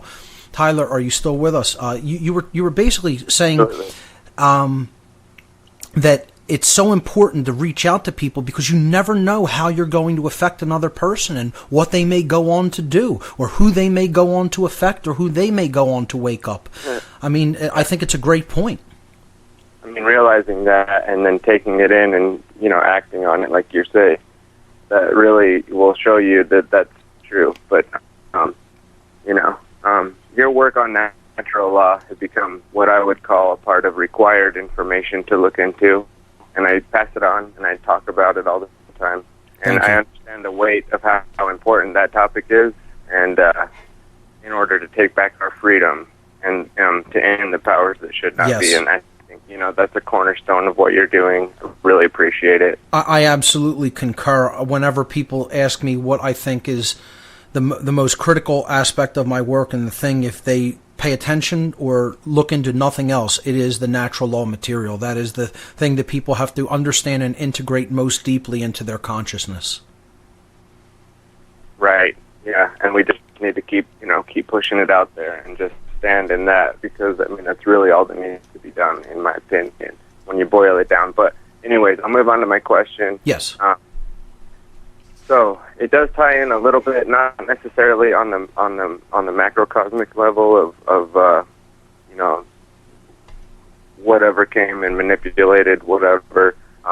That's still something I'm really kind of dealing with and processing. So sure, I'm there with you, but so how does one approach figures in their life who may have contributed to abandonment issues, like on an individual personal level, like family members, that actually cause harm within you, and does one approach individuals once they realize the weight of all this And then, especially if you're trying to maintain and repair and move forward, but yet, there's this big, huge pink elephant in the room, with these people. Right. And then, are you and how are you dealing with this personally? Yeah, well, I could even just use myself as an example for this question. There isn't really a need to have to confront somebody up in their face like a parent about the issue of abandonment from whatever perspective. In other words, I was talking in the shows on that about my own and my siblings' own abandonment issues. I could get over those abandonment issues without having to work with the parent, okay? It's something that is going on in the individual. So the parent does not have to be remorseful or even understand that they performed such abandonment to their child or what you might call neglect in a certain aspect of their life. Sure. So just me consciously recognizing that happened is progress. And then what you're doing is you're working with the emotions and the shadow material that comes up from the understanding of having been on the receiving end of that condition. So it's internal work. It's not something that really you have to make confrontative with somebody else. It's a form of being harmed, but it isn't direct, overt harm like somebody following orders. It's, them not just really deeply understanding the things that are really, truly required for the upbringing, raising, nurturing of a child. Most people on this planet simply just are not good parents. I mean, it's just almost like take the higher road and move forward without necessarily, making the situation any worse. Right. And then it's also about understanding the things that are required for true nurturing of a child and raising, real, true raising morally of a child. Move forward. That's right. Then you can do that if you're going to bring a new life into the world. At some points I think, anybody even thinking about doing that, how could they even think of it with how the world is now and the uncertainty? But I understand people are still going to procreate. At least they could do this at a conscious level and understand that they want their child to be in a better position than they themselves were attempted to be brought up in. So that's my kind of take on it. It's really about internal psychological work that the person who was on the receiving end of that traumatic situation of abandonment does upon themselves to transform that and then rebuild the personality in a stronger form in a way that they're not dealing with these issues of self-esteem and that they have, they're empowered and they're confident and they can let go of that. Even if the person won't, say that they are sorry about it or even acknowledge it, you can let it go. Whether true forgiveness is involved in it as a two-way process and the person wants to work with a healing process with those parental figures or not, at least you're letting go of that and you're not staying attached to it and it's not holding you back in your future endeavors. That's really my take on what the real healing process is about. Yeah, that's great. That's just like reflecting back, exactly kind of where my thought process is going. So you're just like repeating and instilling that that's the case, and really you can only affect yourself. And then if those people want a relationship with you and they see you making those changes, they might decide to look at certain things, and if they don't. And that's kind of the door that I leave open with family members. Again, people who have heard me talk on this topic know that I don't have a very positive opinion of my family in general. But nonetheless, if they wanted to come and wanted any of this information, I would never turn them down and I would try to help them to understand. It's just they're still in the state of being unbegun. They have not started. It doesn't look like many of them have any intention of ever starting. They're in full denial mode. They're in what can I do about this mode, even if it is true. And it's just that fear will completely block you and hold you back.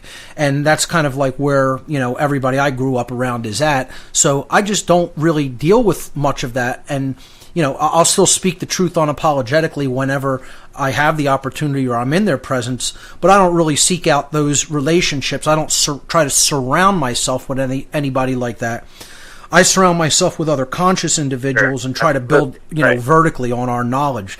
But that isn't to say that, I'm not open to forgiving them or working with them if they wanted to know and move forward in knowledge. I would embrace that with open arms, and I would never hold their past, unconsciousness against them. So that's where I think people need to leave that when it comes to unconscious family members. That's kind of my take or approach to it. Mark, that's great. And then really quick, just like totally off topic, have you ever heard of the New Living Kabbalah, a practical and experiential guide to understanding the Tree of Life by Will Parfait, I think is how you say it, or Parfait?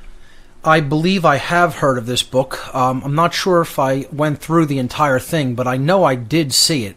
So tell me your impressions of it. Q. Well, I'm still working through it. I've been working through it since an individual handed it to me like 8 years ago. And I pick it up every now and then. I really, try to work through it, but it's just really, it's a steep curve. So, but I'm picking it back up, and so I was just wondering if you had an opinion on it. But anyway, I mean, it's interesting if you have a chance to look into it. Maybe if it's, Give me the author's name one more time. Will Parfait. Can you spell it? Parfitt. Okay, great. Tyler, thanks so much for your call. Really great observations and things that you brought up. Ladies and gentlemen, stay with us. We'll be right back.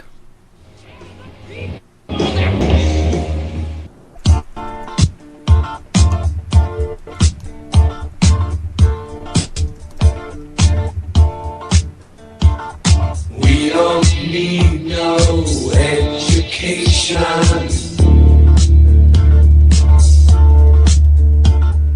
We don't need no thought control. No dark sarcasm in the classroom.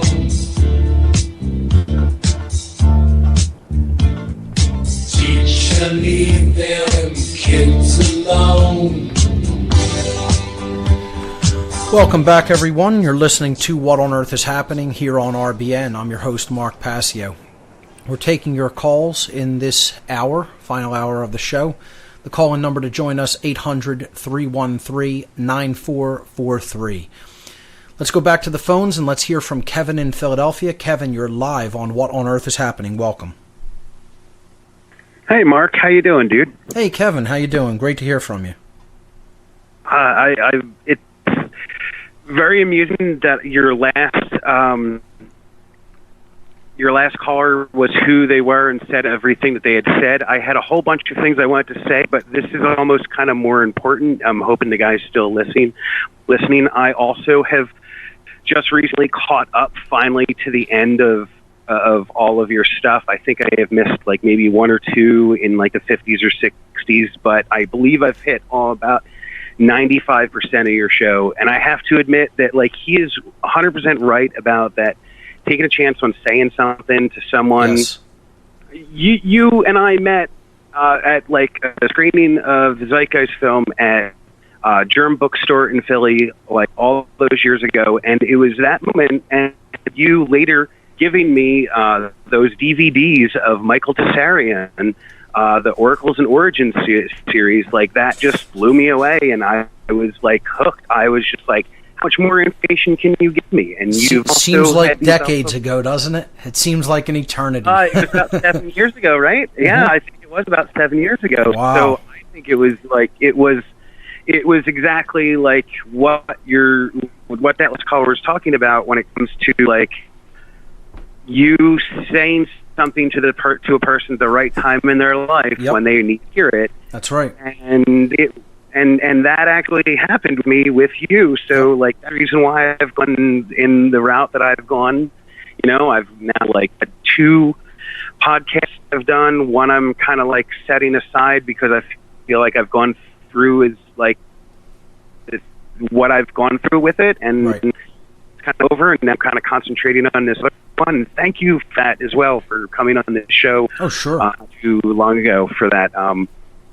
That whole thing of self-ownership and property rights in like a resource-based economy is something that the Zeitgeist movement really needed to touch on, because it's really like they needed to have people understand that they don't want to steal their stuff at all. It's really about getting people who don't have access to things currently the access that they need. Exactly. We all know that money's a social construct. We could just like end the Federal Reserve, or at least the IRS, the whole yards. Even if we had to keep money transitionally for a little bit, like with like an unconditional income, would be nice. Like as a transition, like, there are so many things that we can do that we're not really doing. And like, thank you for showing me that there are other people out there that think that things are really messed up. Sure. That was just you being there to just simply point that out and say, like, I'm with you, man. Like, I see that too. See, we're the discontents, Kevin. We're the discontents. We're the people who are not content with the status quo, with the way things are, and we need more people like that. The problem is comfort. The problem is when so many people are just get into this comfort level that they can't see the injustice, and they can't see the violence, and they can't see the evil that's really going on in this world, because from their perspective, well, they're comfortable. They're being left alone. They have a roof over their head. They have money in their bank account. They have the car. They have the widescreen TV, the flat panel TV. You know, they can afford a meal and have friends over for a football party or whatever. You know, so that comfort level is what's holding them back in consciousness from their understanding of what this world really is.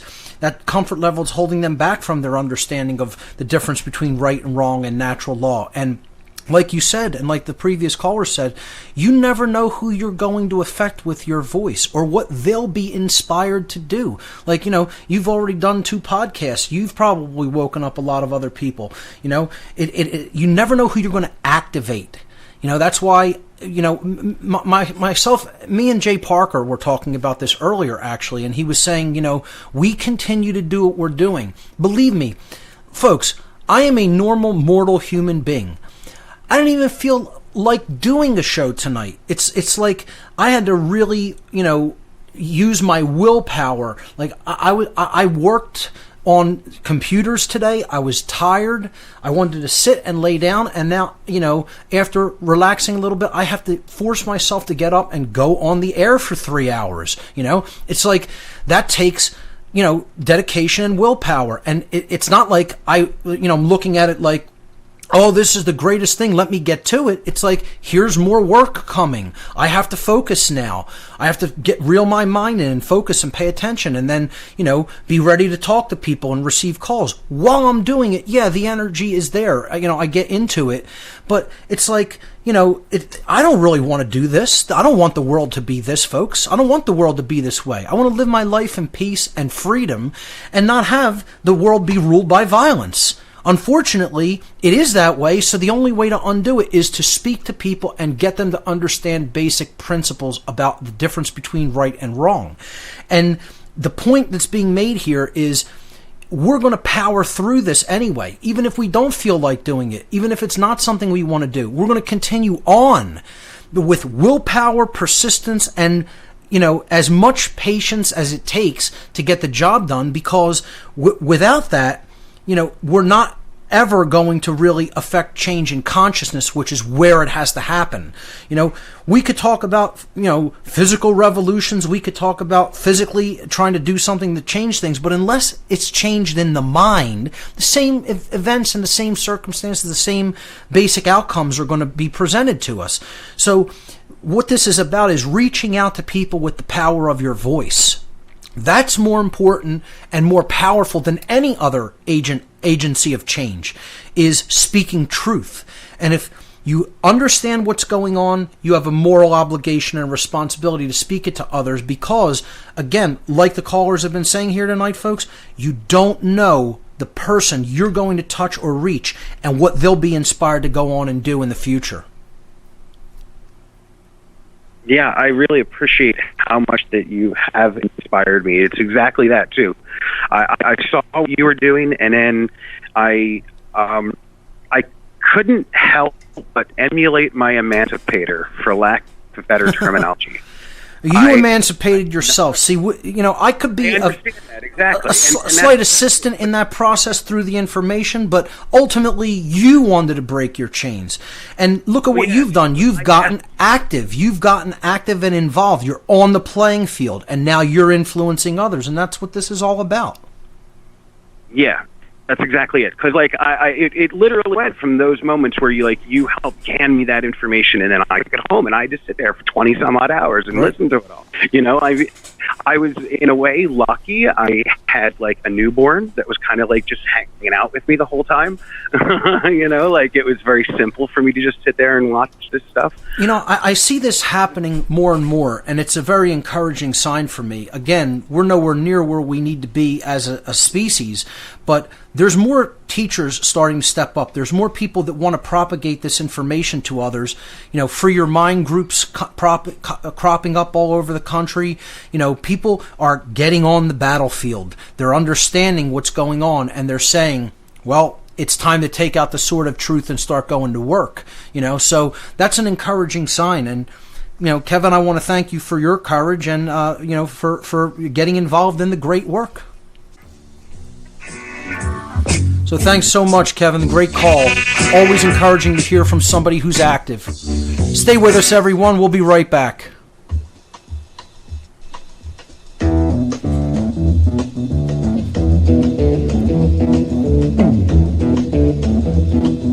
The day destroys the night, night divides the day.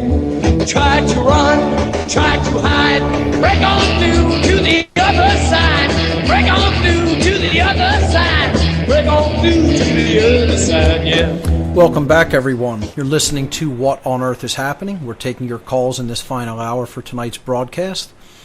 I want to thank Kevin from Philadelphia for his encouraging call during the last segment.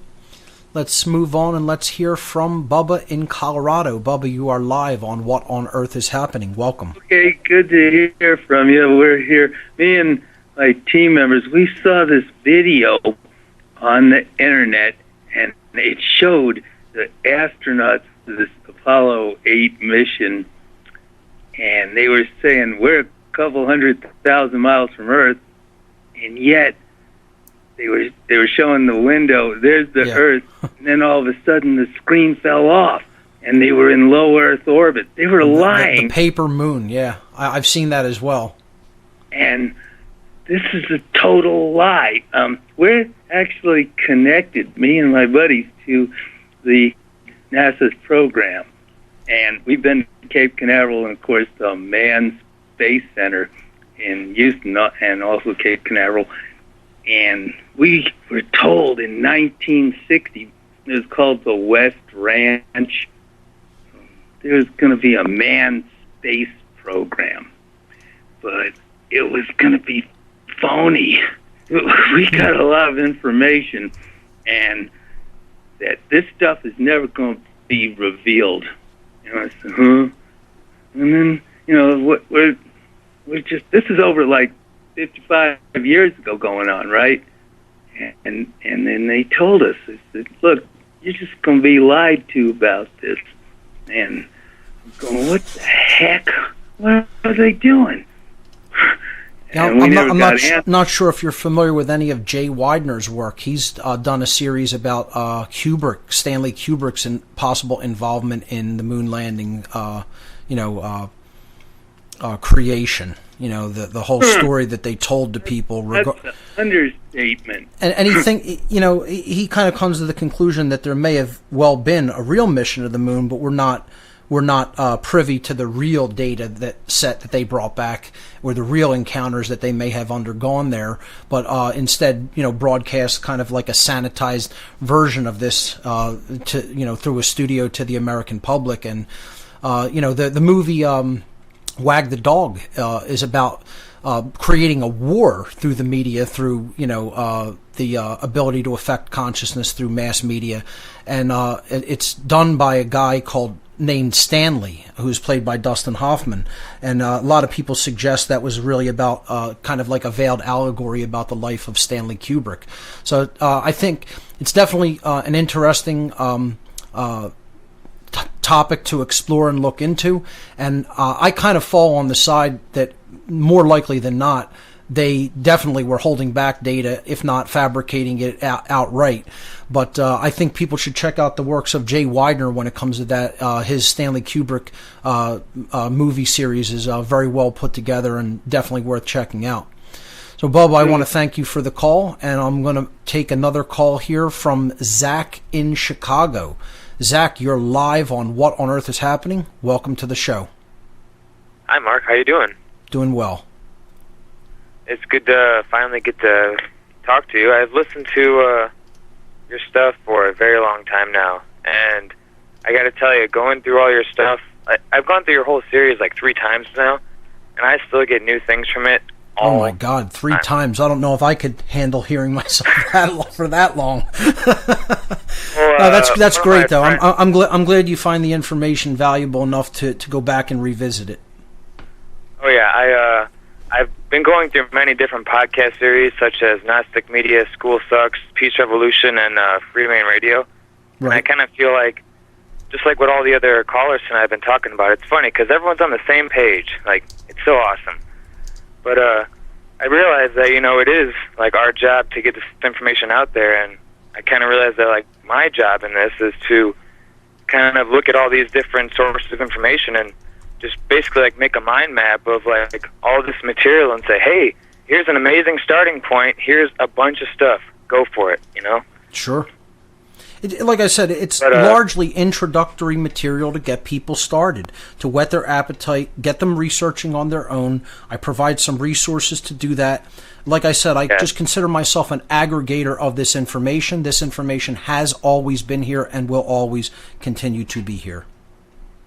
And on that topic, I realize part of the reason why, it is slightly difficult to communicate these ideas to people comes really down to the words. As you've said many times, like the universe, the world is made of words, and if we know, how to use the words, right, then we can make the world what we want of it. Well, Terence McKenna, I think, said that. Sure. But, yes.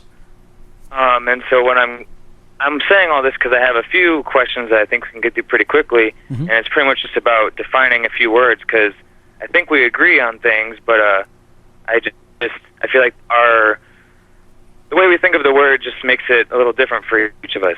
So if you don't mind, I'd like to just give like a definition real quick and then just see what you have to say about it. Sure, go ahead. Alrighty. Well, right before that, I want to let you know that I do believe that there is there is a will of creation, the generative, operative, and destructive forces of the universe, and that there is like something out there. And I say that as a caveat because the word I'm defining is atheist. Okay. And from Merriam-Webster, the full definition says, one who believes that there is no deity. And just the common person definition is a person who does not believe that God exists. And God is like a very general, word. And if I click on the word God, it goes to, let's see what it goes to real quick. Sorry.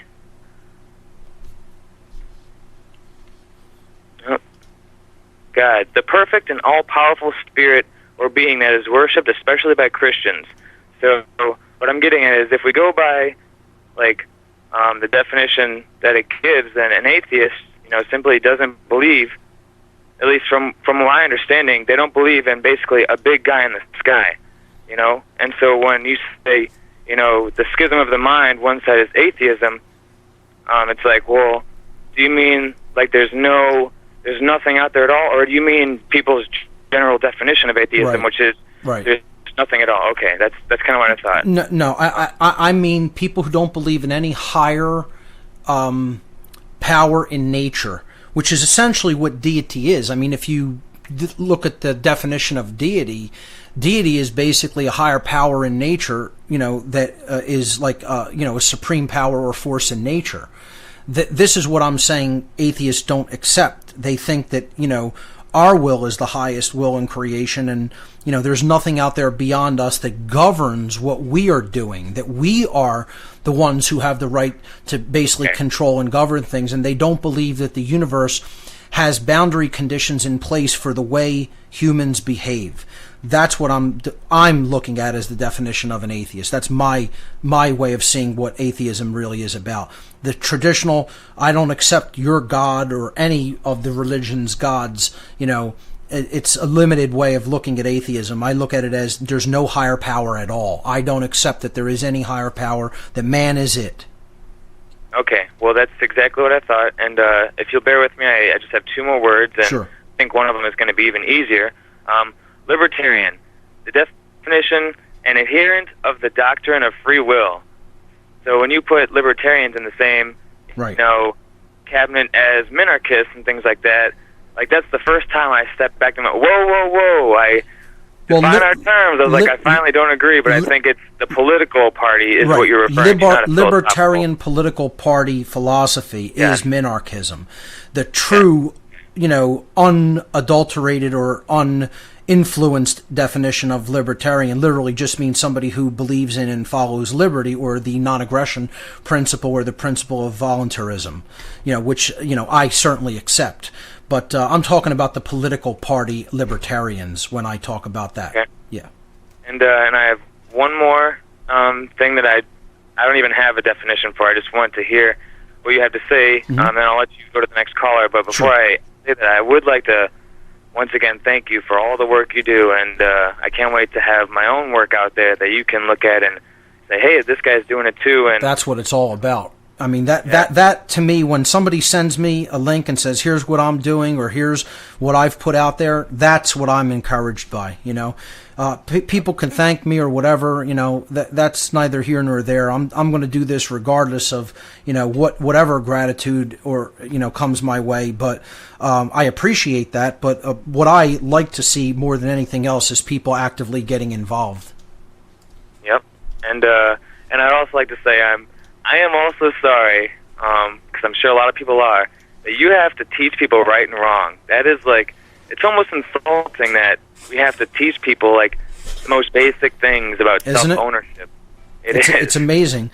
I like I said, I sometimes lay awake at night and almost laugh, because it's really this task has fallen to me.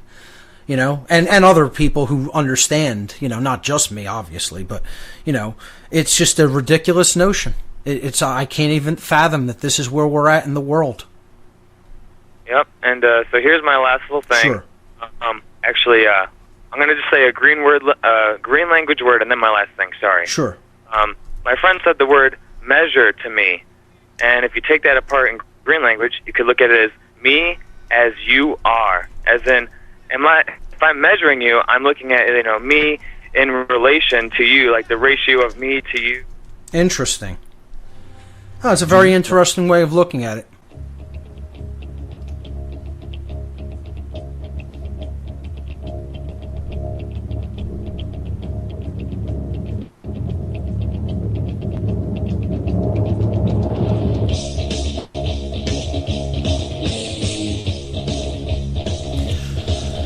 Welcome back, everyone. You're listening to What on Earth is Happening here on Republic Broadcasting. Final segment for this evening's broadcast. We're taking your calls. Let's see if I could fit in a few more callers in this segment. Let's hear from Mark in our... Oh, real quick, before I do go to the next call, the previous caller, he had mentioned the green language aspect of the word measure as me as you are. I think it's a great way of looking at it, because isn't that the true measure of a person? The ability to see themselves as someone else, the ability to equate and relate to each other, to see the basic essence of consciousness and the divine spark of creation within everyone, to understand the equality under natural law of all people. Not that everyone is the same, but that we are all equal in our rights. I think it's a really nice green language way of looking at it. So thanks for that. Let's hear from Mark in Oregon. Mark, you're live on What on Earth is Happening. Welcome to the show.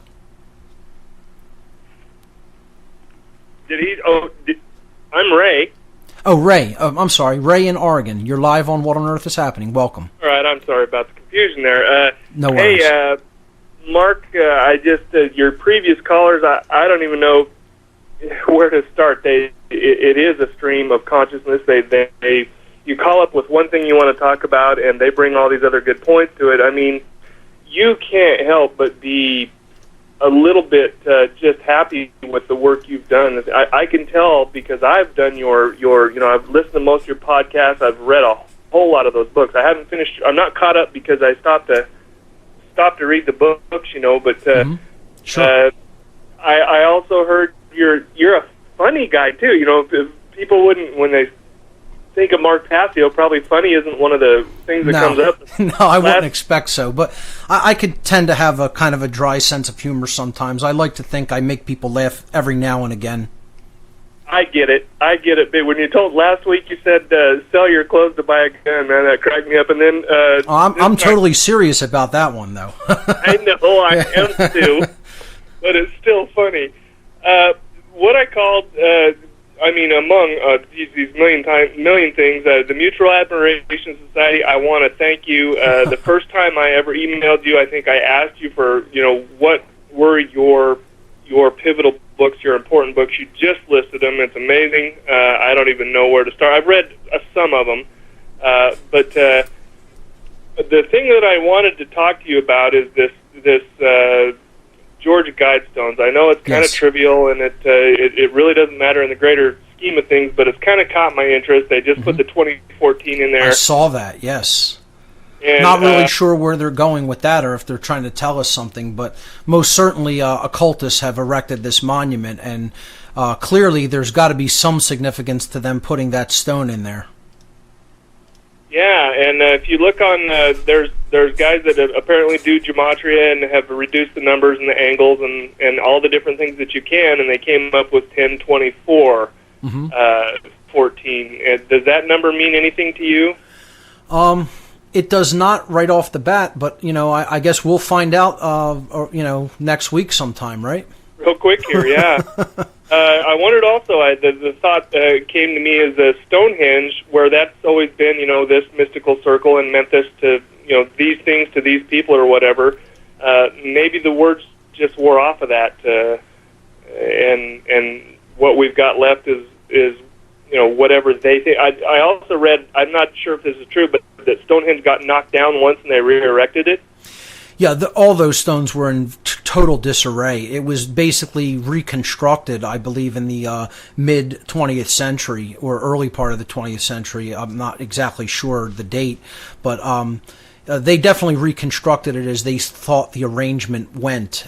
If you really look at a visualization of the completed Stonehenge, it was a full ring of those sarsen stones with lintels on top of them all.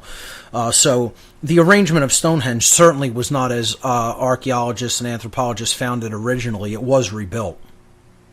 Yeah, they're pretty open about telling people that was reconstructed back then. It's not really a secret. I mean, we learned about that when I visited Stonehenge back in 2004. Oh, cool. Well, and so as far as these Georgia Guidestones, definitely a cult, but not really. You haven't really put a lot of thought into it as far as whether that means anything or.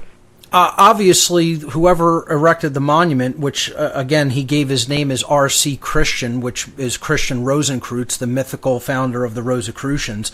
Clearly, what I would consider a dark element of Rosicrucianism, the person who made this monument, which is essentially about world population control, a very dark worldview of humanity. Certainly,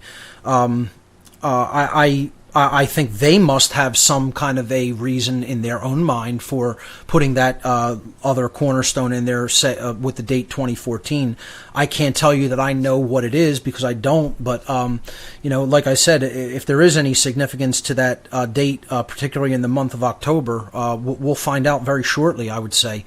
But a lot of people have been speculating about the possibility of a major event taking place toward the end of this year. I guess time will tell, and we'll either be here to sort it out or not. But they certainly have these beliefs and kind of put this out in their symbolism on their monuments and through their occulted writings and symbols. So again, I think we'll just have to wait and see on that one. Fair enough, Mark. thank you very much for everything you do, for who you are. You said you're not a Superman. I have my doubts, man. I don't agree with everything that you say, but for the work that you do, the things that you put out there, you're amazing. Please continue. I know you will. I will continue. But Ray, believe me, your praise is way beyond. If you really knew me personally and saw what I deal with, I'm just like you, man. It's just we got to just stick together and do this if we want to get this work done. That's all it's really about. I'm plodding through it, and I have to refocus my will on a daily basis, and sometimes it's very difficult. But I really appreciate your encouraging words there. Thank you so much. Amen. And we really don't have a choice, do we, Mark? No. That's right. If you understand the truth about what's going on, there isn't really a choice but to get involved and do it. That's all there is to it. It's just get on the battlefield, folks. This is a spiritual war. We need to be fighting it. Now is not the time to rest on our laurels. It's just we need to press forward. Ray, thanks so much, man. I really appreciate the kind words. Love you, brother. You got it. Let's hear from Jonathan in Kentucky. Jonathan, you're live on What on Earth is Happening. Welcome. Hey, Mark, I just want to let you know, confirm that I sent you an email. Jonathan, your phone is breaking up. Can you repeat? I apologize. I said he sent you an email to confirm, and the title should be Jonathan from Kentucky. Okay, I'll check it out.